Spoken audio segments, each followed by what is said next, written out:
আমাদের অ্যাম্প্লিফায়ার সার্কিটটি কমপ্লিট হয়েছে। ইনপুট কানেকশনও করে ফেলেছি ইতিমধ্যেই। এখন আমরা মিউজিকটি প্লে করব এবং পারফরমেন্স দেখব।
এতক্ষণ আপনারা স্টেরিও অ্যাম্প্লিফায়ারটি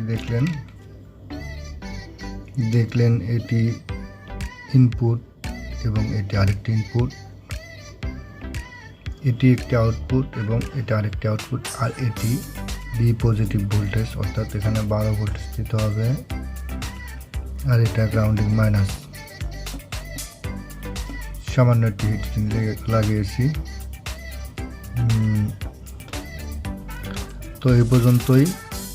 তবে এখন আমি এই স্টেরিওটাকে ব্রিজ করব। দেখেন যে একটি আইসির মধ্যে দুইটি অ্যাম্প্লিফায়ার আছে, আমরা দুইটি অ্যাম্প্লিফায়ারটিকেই কাজে লাগিয়েছিলাম।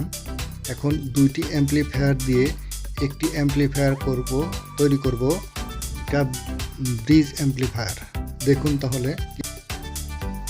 এখন আমরা আউটপুট স্পিকারের লাইনটি খুলে ফেলব, দুটি আউটপুটই, এবং ইনপুটের এই ক্যাপাসিটিটি খুলে 2 নাম্বার পিনে লাগাবো প্যারালাল হিসাবে, যেন স্টেরিও সিগন্যাল সব সিগন্যালগুলোই পায়।